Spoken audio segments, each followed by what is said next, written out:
G'day. Thanks to everyone who's viewed the first couple of videos.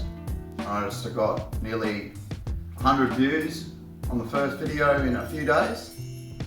So thanks very much. Obviously there's a little bit of interest there. So I've been busy. My phone was flat when I went for it on Tuesday night.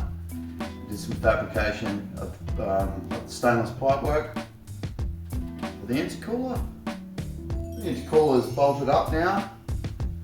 I've started trimming some of the bumper bar and we'll have a bit of a closer look.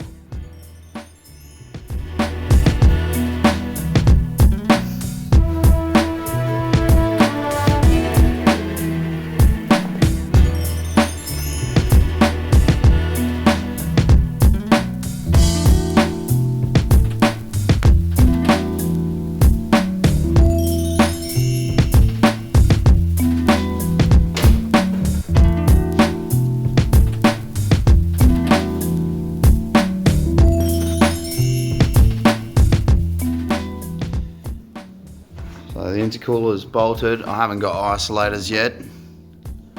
I will sort out some kind of rubber, and I haven't got brackets on the bottom as yet, but that's around about where it's going to sit. There's a little bit of an angle there. That's going to probably kick up around this side here a little bit, which will straighten that up. I'm not too stressed if it is a little bit cocked. It's going to have a silicone joiner there. So yeah, let me pull it apart and get a little deeper. Okay, this is the piece that I fabricated Tuesday night. Pretty much used all the bends that I ordered. So I'm gonna have to wait a little while until I continue fabrication. As you can see, there's quite a lot going on. A couple of 45s and a 90, 90, 45, 90, 90. And yeah, don't mind all of the plastic. I've been trimming the bar. I'll show you that in a minute. So just a couple of the techniques I've used for fabricating this. Obviously I've taped it up to hold it in position. It's not all just eyeball, but some of it is. I've got a bit of experience in fabrication, so I didn't draw any of this out. I didn't hold level. I didn't work out any takeoffs or any bends or anything like that. I held things in position, and sometimes I would hold a tape there and know, yep, I'm gonna be around that ballpark. I didn't have to cut any of this apart. Now, is it 100% perfect? Probably not. It's pretty bloody good. So I'm happy to roll with this. As far as getting such a good fit up, like there is no gap, you know, so then I can weld it the way I like. The way to do that, I haven't got cutting blocks, I haven't got a bandsaw, it was all cut by hand, right here on rollers. I used a hose clamp and cut against that, and then faced it off if I needed to. So that seemed to work for me. And yeah, pretty happy with how it fit up. Some of the bends, eBay items, as I like to struggle with, are very thin, but that's okay. I'm gonna purge weld it. I'll go into that when the time comes, and that should help me out when I want to put a bit of wire in there and yeah, stop me blowing holes. I've started trimming down this 90 here.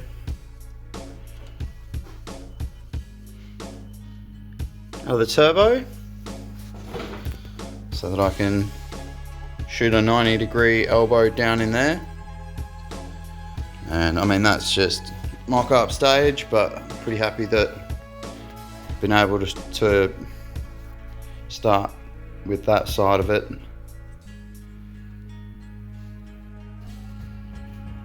So as you can see from the mess, I've started to trim back inside the bumper, just trying to make it fit with the intercooler in position at the moment. Then I'll clean it all up. But I'm quite happy with just the type of disc I've been using. Doesn't seem to be flaking all the paint or doing anything too stupid. So if I wasn't going to paint this bar, I'd probably be happy to use that technique and just give it a file and clean up afterwards. But as I will be painting this bar, I can go a bit buck wild with it. You can see all that melted plastic there. I'll clean that up at the end. So I might go for a little bit of a grind session right now and see if I can get it to fit a little bit nicer.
So looks like there's a little gap there now. Probably workable. Doing some of this sort of work can be a bit hard. You're cutting up your JDM Classic or whatever. You're making it better. You're improving it. So stuff like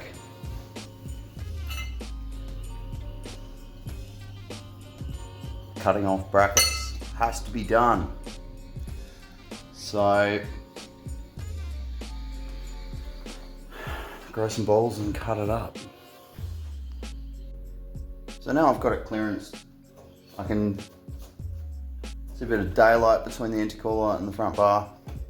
I think I'll go measuring because I can just tell by eye I have different distances, so I'm going to try and clean it up, make it a bit more symmetrical. Obviously clean up all the plastic. I'm going to decide if I want to delete some of this structure in the front, which I think I'm going to. So I'm either going to go to my skinny number plate or just have the big one that's over there. Previous owner, he got two sets of plates so that he could have a big square one on the front like the Japanese plate. Now you can get actual Japanese style number plates. I don't really care about that. I want more airflow to my intercooler. I'm not looking for, I don't want Japanese plates on it like that.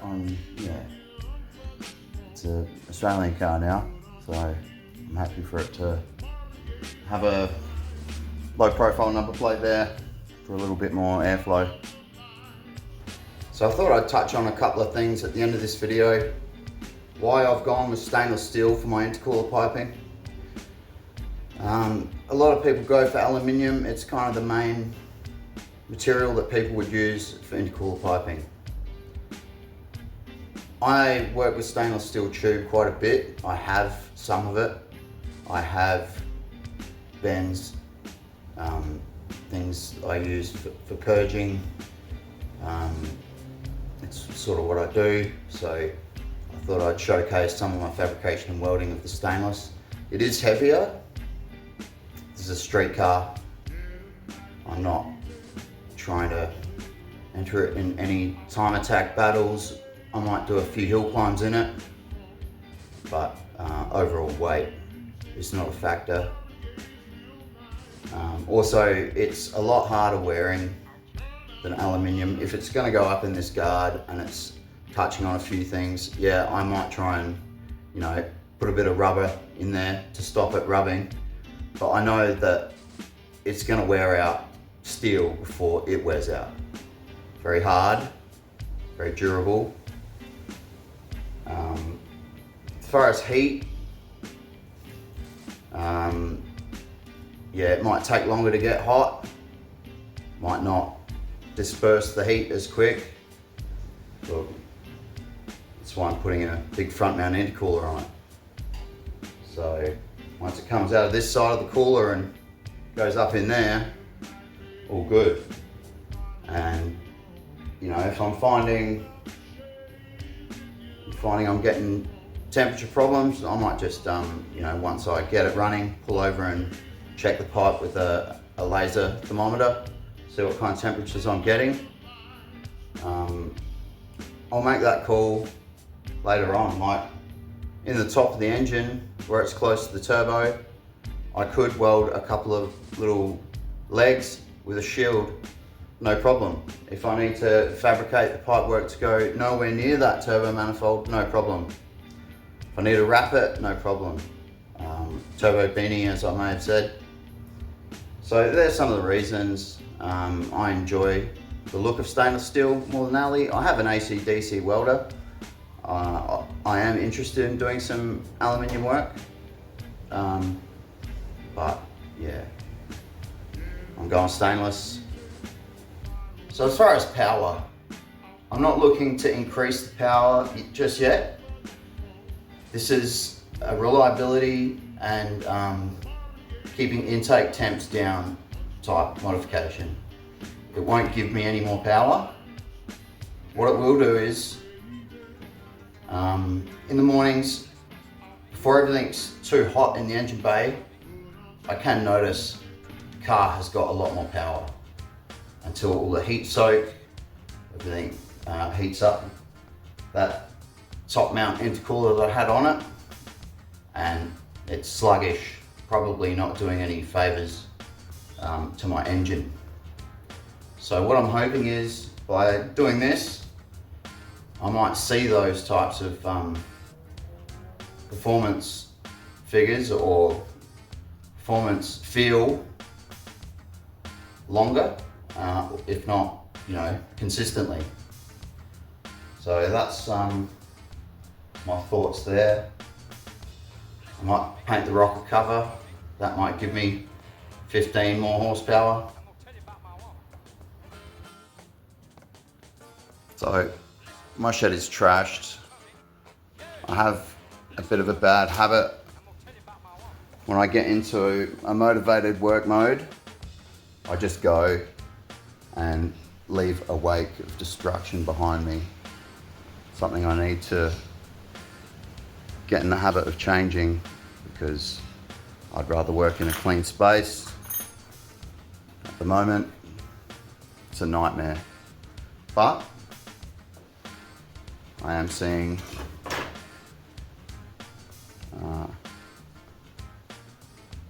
some things come out of this nightmare of mess. So I work a normal job for a pretty big fabrication company, doing all sorts of stuff, pipe work and bits and pieces. Going through some weld procedures at the moment to get some different types of welding under my belt. Just a bit of the day-to-day test piece.